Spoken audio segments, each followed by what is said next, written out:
안녕하세요. 메가변리사에서 디자인 보호법을 강의하고 있는 정다운 변리사입니다. 네, 그동안 좀 변화들이 있었죠. 최근에 변리사 1차 시험이 있어가지고 저도 그 1차 시험 문제를 한번 풀이를 하면서 또 해설도 올렸고 그런 변화도 있고, 또 이제 1차 시험이 끝나다 보니까 2차도 동차생 여러분, 즉 처음으로 2차 시험을 준비하는 분들이 많이 이제 들어오신 것 같습니다. 그래서 앞으로 이제 동차생, 기득 이상의 모든 수험생 분들에게 좀 공통적으로 도움이 될 수 있는 얘기들을 할 수 있도록 한번 노력을 해보겠습니다. 우선 간단하게 이번 1차 시험에 대해서 얘기를 드려보면, 1차 시험 자체는 다른 과목들은 저도 사실 잘 모르겠어요. 제가 풀어보거나 한 건 아니어서 잘 모르지만 디자인 보호법의 경우에는 난이도 자체가 그렇게 높지는 않았다라고 볼 수 있을 것 같고, 좀 무난한 형태의 문제들이 출제가 됐으니까 앞으로 공부를 함에 있어서 1차 디자인 보호법 공부를 함에 있어서 올해 기출문제와 같은 유형들을 좀 대비를 한다면 언제든지 어떤 문제가 나와도 대비가 가능한 그런 유형들이었다, 좀 전형적인 유형들이었다라고 볼 수 있을 것 같습니다. 네, 그리고 올해 시험의 경향을 좀 생각을 해본다면 역시나 1차 시험은 법조문을 조금 변형해서 출제하는 경향이 큰 것 같아요. 그래서 법조문을 공부를 하실 때 이제 각각의 조문에 들어있는 단어에 조금 이제 포커스를 맞춰서 예를 들어서 의무와 권리 같은 것들이 있죠. 할 수 있다라는 규정과 하여야 한다라는 규정, 이런 식으로 좀 차이가 있는 내용들이 있으니까 이런 것들을 좀 조심하면서 법조문을 꼼꼼히 공부하시면 아마 1차 객관식 지문을 OX 골라내는 데는 큰 도움이 될 것 같습니다.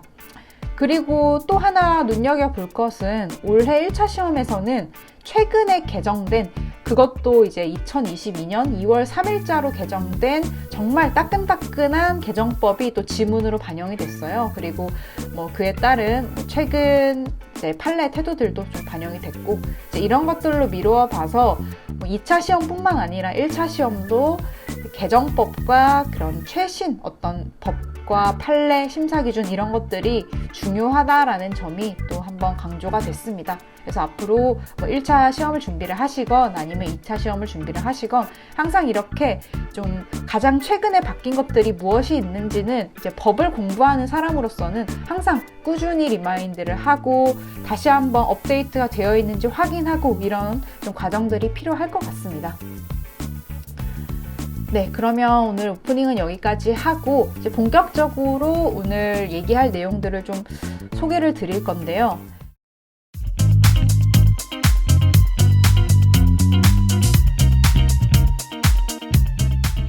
이제 1차 시험이 끝난 직후니까 아무래도 2차 디자인 보호법 시험에 좀 포커스를 맞춰서 얘기를 나눠볼 거예요. 그래서 오늘 처음으로 나눠볼 얘기는 2차 디자인 보호법 공부를 할 때 어떻게 하면 조금 더 각각의 챕터, 각각의 단원들에 대해서 오랜 기억이 남을 수 있도록 책을 읽을 수 있을까라는 점에 대해서 좀 얘기를 해보고자 합니다. 디자인 보호법도 결국 각각의 단원, 각각의 챕터별로 핵심이 되는 그 각각의 단원을 꿰뚫는 하나의 개념들이 있었어요. 이게 하나가 아니고 2개거나 3개가 되는 경우들도 있는데, 이렇게 꿰뚫는 개념들을 머릿속에 항상 넣은 상태에서 그 내용들을 이해하고 외우고 하다 보면 시험장에서도 어쨌든 어떠한 문제가 출제가 됐을 때 각각의 문제에 대한 주논점이 있을 거고, 그 주논점을 접근할 때 좀 중점적으로 바라보아야 할 포인트가 뭔지를 알게 됩니다. 그래서 좀 이렇게 설명드리면 막연하니까 예를 들어서 한번 얘기를 드려보면, 부분 디자인이라는 문제가 있어요. 부분 디자인이 등록이 가능한지 여부, 이런 것들을 물어보는 문제가 출제가 됐다고 했을 때, 우선 부분 디자인이라고 하면 그 챕터 전체에 되게 많은 내용들이 들어있잖아요. 부분 디자인의 성립 요건부터 시작해서 등록 요건에도 너무 많은 것들이 들어있고, 출원서, 도면, 디자인권, 정말 많은 내용들이 들어있는데, 이런 것들을 다 꿰뚫는 하나의 개념이 뭘까라고 했을 때 이제 부분 디자인은 딱 2개의 중요한 개념으로 나눠집니다. 이제 첫 번째가 뭐냐면, 부분 디자인은 등록받고자 하는 부분을 특정한다라는 게 첫 번째 특징이고요. 그 다음에 두 번째가 대신에 물품은 통상의 물품으로 한다라는 두 번째 특징이 있습니다. 그래서 이 두 가지 특징을 가지고 각각의 요소들을 좀 접근을 하면 사실 그 내용들이 다 이 두 가지 특징으로 결국에는 모이는 것을 알 수가 있어요. 뭐 예를 들어 성립요건이라고 했을 때 부분 디자인의 경우에 성립요건 첫 번째가 통상의 물품으로 기재할 것. 이게 아까 두 번째 것에 해당하는 거고요. 그 다음에 물품의 부분의 형태로 인정될 것. 이것은 일부분을 특정하기 때문에 나오는 특징이죠. 그리고 다른 디자인과 대비 대상이 되는 부분일 것. 그리고 하나의 창작 단위로 인정되는 부분일 것. 이라는 것은 어떠한 부분을 특정했기 때문에 나타나는 특징이고, 이런 식으로 당연히 이제 부분 디자인의 성립 요건을 판단함에 있어서도 그 두 가지가 서로 왔다 갔다 하면서 적용되는 것을 알 수가 있고, 또 등록 요건도 마찬가지예요. 등록 요건을 판단함에 있어서도 뭐 부분 디자인의 신규성 여부를 판단할 때도 우리 신규성이라는 건 결국 뭘 판단하는 거냐면 디자인 간의 동일 유사 여부를 판단하는 것이 맞는데, 공지 디자인과 출원 디자인 간의 동일 유사 여부를 판단하는데 대신에 선출원주의와는 다르게 신규성은 큰 디자인 공지 후에 작은 디자인이 출원된 경우에는 신규성 위반으로 봅니다. 따라서 이러한 관점에서 보면 전체 디자인이 공지된 경우에 부분 디자인이 출원되면 부분 디자인은 등록받고자 하는 부분이 특정된 거니까 그 부분이, 특정된 부분이 공지된 전체 디자인에 포함이 되어 있었다면 당연히 신규성 위반이 될 것이죠. 그리고 이제 신규성 말고 선출원주의로 또 다가가 보면 선출원주의는 큰 디자인, 작은 디자인의 개념이 아니라 선후 출원의 동일 유사 여부를 판단하게 되죠. 근데 우리 디자인의 동일 유사 여부는 어떻게 판단하냐면 물품의 동일 유사를 전제로 형태, 즉 디자인의 동일 유사 여부를 판단합니다. 따라서 부분 디자인의 경우에는 물품의 동일 유사를 판단했을 때 어떻게 판단하죠? 통상의 물품을 가지고서 물품의 유사 판단을 해야 된다는 겁니다. 그래서 부분 디자인으로 출원을 했을 때 뭐 예를 들어 양말의 뒷굽 부분 이런 것들을 부분 디자인을 특정해서 출원했을 때 물품은 통상의 물품인 양말로 기재를 한다는 거죠. 그래서 선출원주의 위반 여부를 판단할 때 선출원된 출원의 디자인의 대상이 되는 물품이 양말과 동일 유사한 물품이어야지 후출원이 부분 디자인 출원일 때 선후 출원 간에 물품의 동일 유사가 만족을 한다. 그리고 이제 부분 디자인으로 등록받고자 하는 부분을 비교했을 때 그 부분과 형태의 동일 유사 여부를 만족하는지를 판단하게 되는 거죠. 네, 이런 식으로 아까 말씀드린 것처럼 부분 디자인은 결국 딱 두 가지의 특징을 이 모든 내용들을 꿰뚫고 있습니다. 이제 출원할 때 디자인의 대상이 되는 물품을 통상의 물품으로 하는 것. 그리고 두 번째가 등록받고자 하는 부분을 일부분을 특정해서 출원한다라는 것. 이 두 가지를 잘 기억하고 계시면 이제 뭐 출원서랑 도면 기재 부분에서도 마찬가지겠죠. 출원서에서 물품명 기재할 때는 당연히 전체적인 통상의 물품명을 기재를 하고 도면 도시할 때는 등록받고자 하는 부분을 명확히 특정하여야 한다라는 특징이 들어가 있죠. 그래서 이 두 가지 특징들을 근간으로 해서 각각의 내용을 좀 가지치기 하듯이 연결을 해서 기억을 해주시면 우리가 2차 시험장에서 부분 디자인에 대한 문제를 딱 만났을 때 이 문제를 쭉 읽으면서 결국에 머릿속에는 아까 말씀드린 그 두 가지 특징을 딱 기억하고 있는 상태에서 문제를 접근하게 됩니다.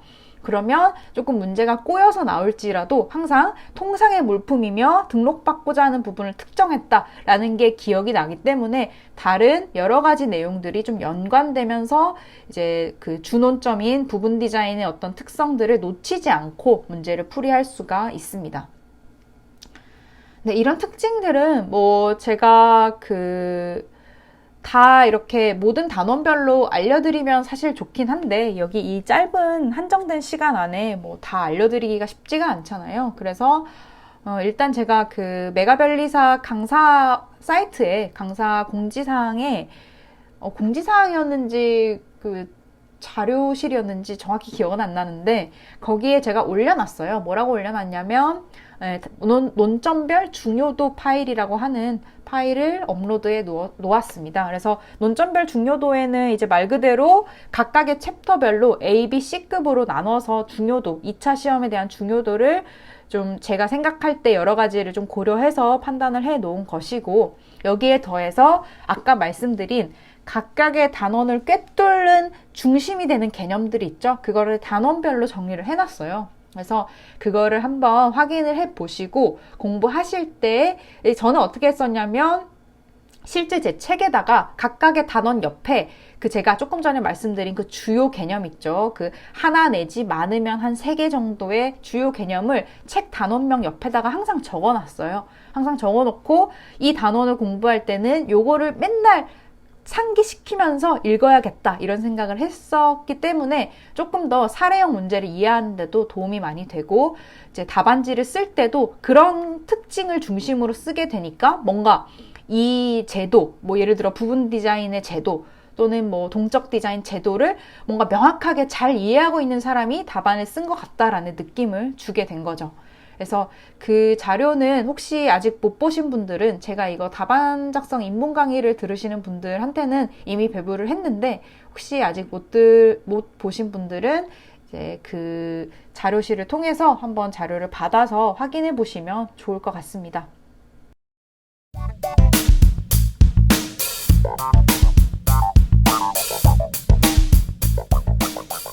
그리고 두 번째로 드려볼 얘기는 이제 실무랑 시험이랑 좀 연관지을 수 있는 얘기를 한번 드려보려고 해요. 뭐냐면은, 우리가 실무를 시작을 하게 되면, 변리사가 되어서 실무를 하게 되면 뭐 특허 일만 하게 되는 경우도 있을 수 있고, 상표랑 디자인 일도 함께 하게 되는 경우도 생길 수 있는데, 저는 현재 특허 쪽에서 전자 분야, 상표, 디자인의 업무를 이제 모두 다 하고 있습니다.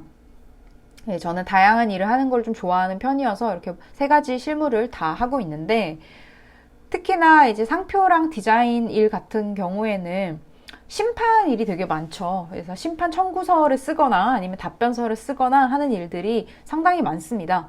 그리고 뭐 심판이 아닐지라도 상대방이 침해했을 때 경고장을 써서 보낸다든지 이런 경우들이 워낙 많기 때문에, 이런 것들은 사실 우리가 명세서를 쓰고 OA 중간 사건을 다루고 하는 것보다 훨씬 더 공부했던 내용들을 많이 활용하게 되는 케이스들이에요. 이제 심판이나 소송 같은 경우에는 우리가 공부했던 대법원 판례 태도를 실제로 이제 논거로 사용하고, 그렇기 때문에 뭐 디자인 보호법 같은 경우에는 우리가 디자인의 유사 판단을 하잖아요. 그러면 실제로 심판 청구서나 답변서에도 그런 유사 판단을 똑같이 하게 되고요. 공통점, 차이점 막 이런 거 짚어가면서.